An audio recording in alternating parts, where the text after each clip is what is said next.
नमस्कार, Rajasthan news today में आपका स्वागत है और हम आपके लिए लेके आए हैं राजस्थान की बहुत इंपॉर्टेंट खबरें। और इस चैनल पर हम आपको राजस्थान की छोटी से बड़ी योजनाओं की जानकारी देते हैं जो आपके बहुत काम की होती हैं और आपकी जानकारी को बढ़ाती हैं। तो देख लेते हैं आज की पहली खबर। किसानों को ड्रोन स्प्रे के लिए 100% सब्सिडी। 5 अप्रैल को कृषि विभाग ने नमो ड्रोन दीदी योजना के विस्तार की घोषणा की। अब राज्य के सीमांत किसानों को रसायनों के छिड़काव के लिए ड्रोन सेवाओं का उपयोग पूरी तरह मुफ्त मिलेगा। सरकार ने इसके लिए 500 नए ड्रोन पायलटों की नियुक्ति की है। यह कदम खेती में तकनीक को बढ़ावा देने और किसानों के स्वास्थ्य की रक्षा के लिए उठाया गया है। अगली खबर है, बाड़मेर में देश का पहला रेगिस्तानी फल अनुसंधान केंद्र। 5 अप्रैल को बाड़मेर में खजूर, अनार और बेरू जैसे फलों के लिए विशेष अनुसंधान केंद्र का उद्घाटन हुआ।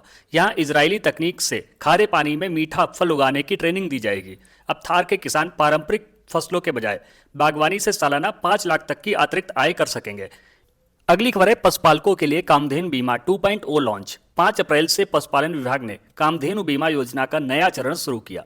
अब गाय और भैंस के साथ साथ ऊंट और बकरियों का भी मुफ्त बीमा होगा।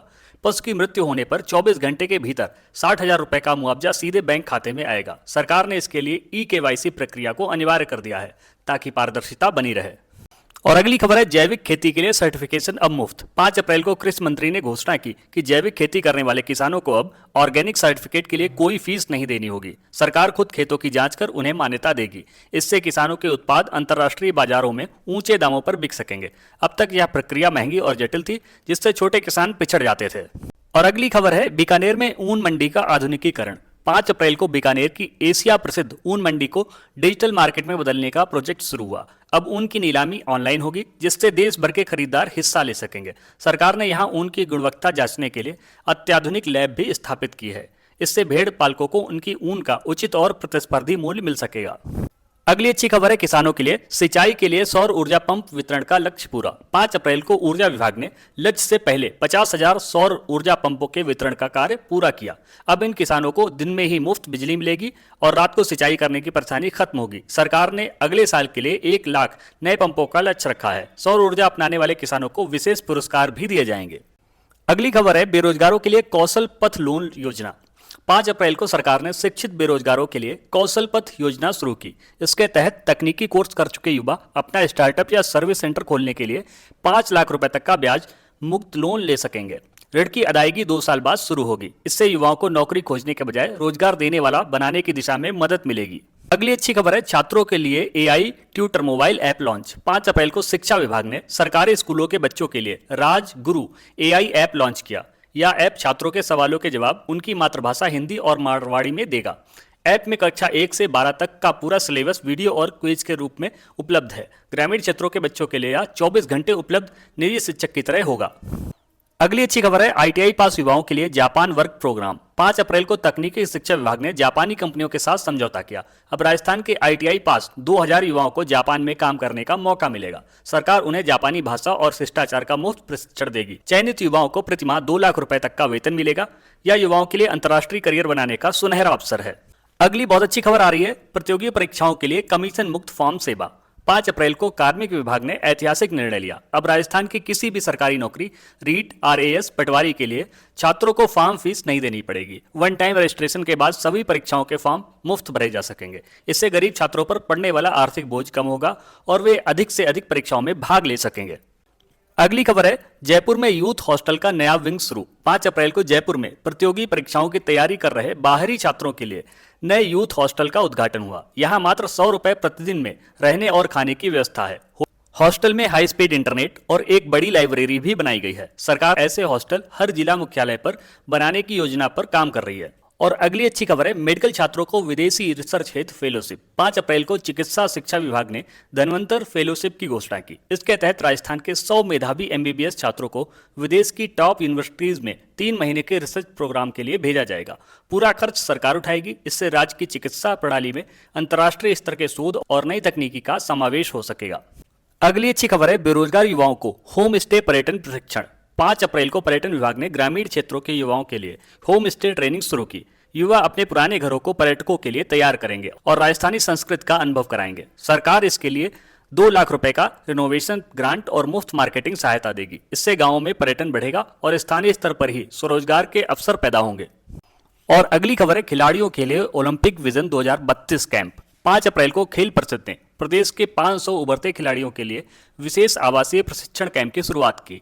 इन खिलाड़ियों को अंतर्राष्ट्रीय कोच और डाइटिशियन की देखरेख में ट्रेनिंग दी जाएगी। सरकार का लक्ष्य 2032 के ओलंपिक में राजस्थान से कम 5 पदक सुनिश्चित करना है। चयनित खिलाड़ियों को 10,000 रुपये प्रतिमाह की स्कॉलरशिप भी मिलेगी। अगली अच्छी खबर है विधवाओं के लिए सहयोग सिलाई क्लस्टर। 5 अप्रैल को महिला अधिकारिता विभाग ने जोधपुर और पाली में बड़े सिलाई क्लस्टर स्थापित करने का निर्णय लिया। यहां 1000 विधवा महिलाओं को आधुनिक मशीनों पर गारमेंट निर्माण का काम दिया जाएगा। इन कपड़ों को सीधे निर्यात किया जाएगा, जिससे महिलाओं को प्रतिमाह कम से कम 15,000 रुपए की सुनिश्चित आय होगी। सरकार उन्हें बीमा और स्वास्थ्य लाभ भी प्रदान करेगी। अगली बहुत अच्छी खबर है बुजुर्गों के लिए तीर्थ यात्रा का नया रेल रूट। 5 अप्रैल को देवस्थान विभाग ने वरिष्ठ नागरिक तीर्थ यात्रा के तहत जयपुर से कामाख्या और जगन्नाथपुरी के लिए नई विशेष ट्रेन को हरी झंडी दिखाई। इस साल 20,000 बुजुर्गों को मुफ्त यात्रा कराई जाएगी। ट्रेन में डॉक्टरों और सहायक स्टाफ की विशेष टीम भी तैनात की गई है। बुजुर्गों ने सरकार की इस पहल की सराहना करते हुए पुण्य कार्य बताया। अगली खबर है आंगनबाड़ी केंद्रों में स्मार्ट लर्निंग किट। 5 अप्रैल को महिला एवं बाल विकास विभाग ने प्रदेश के सभी आंगनबाड़ी केंद्रों को स्मार्ट लर्निंग किट से लैस करने का प्रोजेक्ट शुरू किया। इसमें बोलती किताबें, शैक्षिक खिलौने और डिजिटल बोर्ड शामिल हैं। इससे खेल खेल में बच्चों का मानसिक विकास होगा। सरकार का लक्ष्य आंगनबाड़ी को निजी प्ले स्कूलों से बेहतर बनाना है, ताकि गरीब बच्चों को भी गुणवत्तापूर्ण प्रारंभिक शिक्षा मिल सके। और अगली अच्छी खबर है विधवाओं के बच्चों को निःशुल्क कोचिंग और हॉस्टल। 5 अप्रैल को मुख्यमंत्री ने घोषणा की कि विधवा महिलाओं के बच्चों को इंजीनियरिंग और मेडिकल की तैयारी के लिए अभ्युदय योजना के तहत विशेष कोचिंग दी जाएगी। साथ ही उन्हें जिला मुख्यालय पर बने संबल हॉस्टल में मुफ्त रहने की सुविधा भी मिलेगी। शिक्षा का पूरा खर्च मुख्यमंत्री सहायता कोष से वहन किया जाएगा, ताकि इन बच्चों का भविष्य उज्जवल हो सके।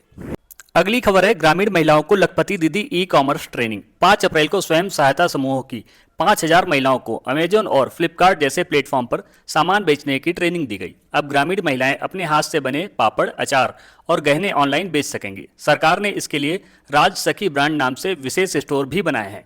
इससे ग्रामीण अर्थव्यवस्था में महिलाओं की भागीदारी और आय कई गुना बढ़ जाएगी। और अगली अच्छी खबर आ रही है बुजुर्गों के लिए चलते फिरते फिजियोथेरेपी केंद्र। 5 अप्रैल को स्वास्थ्य विभाग ने बुजुर्गों के लिए जोड़ों के दर्द और अन्य समस्याओं के लिए मोबाइल फिजियोथेरेपी वैन सेवा शुरू की। यह वैन मोहल्लों में जाकर बुजुर्गों का मुफ्त इलाज करेगी। 24 घंटे उपलब्ध इस सेवा के लिए टोल फ्री नंबर 104 पर कॉल करके अपॉइंटमेंट लिया जा सकता है। यह सेवा विशेष रूप से उन बुजुर्गों के लिए है जो घर से बाहर नहीं निकल सकते। और अगली अच्छी खबर है जयपुर में देश का सबसे बड़ा फिनटेक पार्क बनकर तैयार। 5 अप्रैल को जयपुर के मानसरोवर में देश के सबसे बड़े फिनटेक डिजिटल पार्क का निर्माण कार्य पूरा हुआ। यहां 200 से अधिक आईटी और बैंकिंग कंपनियां अपना ऑफिस शुरू करेंगी। सरकार का दावा है कि इससे आने वाले 2 साल में जयपुर को मिनी सिलिकॉन वैली के रूप में पहचान मिलेगी। इस प्रोजेक्ट से सीधे तौर पर 20,000 आईटी प्रोफेशनल्स को रोजगार मिलेगा। और अगली खबर है अजमेर पुष्कर के बीच रोपवे का सफल ट्रायल। 5 अप्रैल को तारागढ़ पहाड़ी से पुष्कर सरोवर के बीच नए रोपवे का सफल सुरक्षा ट्रायल किया गया। 2.5 किलोमीटर लंबा यह रोपवे पर्यटकों को आरावली की पहाड़ियों का विहंगम दृश्य दिखाएगा। अब भक्त मात्र 10 मिनट में तारागढ़ से पुष्कर पहुंच सकेंगे। इसे आम जनता के लिए 15 अप्रैल से खोल दिया जाएगा, जिससे पर्यटन के क्षेत्र में नई क्रांति आएगी। अगली खबर है माउंट आबू में इको टूरिज्म जोन घोषित। 5 अप्रैल को वन विभाग ने माउंट आबू के विशेष क्षेत्रों को इको टूरिज्म जोन घोषित किया है। यहाँ केवल इलेक्ट्रिक वाहनों को ही प्रवेश मिलेगा और प्लास्टिक पूरी तरह प्रतिबंधित होगा। पर्यटकों के लिए नेचर ट्रेल और बर्ड वॉचिंग पॉइंट विकसित किए गए हैं। इसका उद्देश्य पर्यटन के साथ साथ माउंट आबू की नाजुक पारिस्थितिकी और जैव विविधता को सुरक्षित रखना है। अगली खबर है अलवर में इलेक्ट्रिक वाहन क्लस्टर की स्थापना। 5 अप्रैल को उद्योग विभाग ने अलवर के खुसखेड़ा में ईवी इंडस्ट्रियल हब बनाने के लिए 2,000 करोड़ के निवेश की मंजूरी दी। यहां इलेक्ट्रिक कारों की बैटरी और मोटर बनाने वाली 10 कंपनियां अपनी यूनिट्स लगाएंगी। सरकार ईवी कंपनियों को टैक्स में 10 साल तक की छूट दे रही है। इससे राजस्थान भारत के इलेक्ट्रिक वाहन निर्माण का केंद्र बन जाएगा।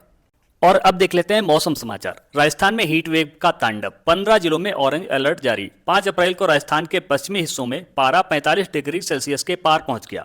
मौसम विभाग ने 6 अप्रैल के लिए जैसलमेर, बीकानेर, बाड़मेर और चूरू सहित 15 जिलों में ऑरेंज अलर्ट जारी किया। भीषण लू के चलते प्रशासन ने दोपहर 12 बजे से शाम 4 बजे तक अनावश्यक बाहर न निकलने की सलाह दी। और पश्चिमी राजस्थान में धूल भरी आंधी की चेतावनी। 6 अप्रैल की शाम को जैसलमेर और जोधपुर संभाग में 40 से 50 किलोमीटर प्रति घंटे की रफ्तार से धूल भरी आंधी चलने की संभावना है। पाकिस्तान की ओर से आ रही गर्म हवाओं और कम दबाव का क्षेत्र बनने के कारण आसमान में धूल का गुबार छाया रह सकता है। इससे दृश्यता कम होने के कारण वाहन चालकों को सावधानी बरतने और बिजली के बुनियादी ढांचे को नुकसान पहुंचने की आशंका जताई गई है।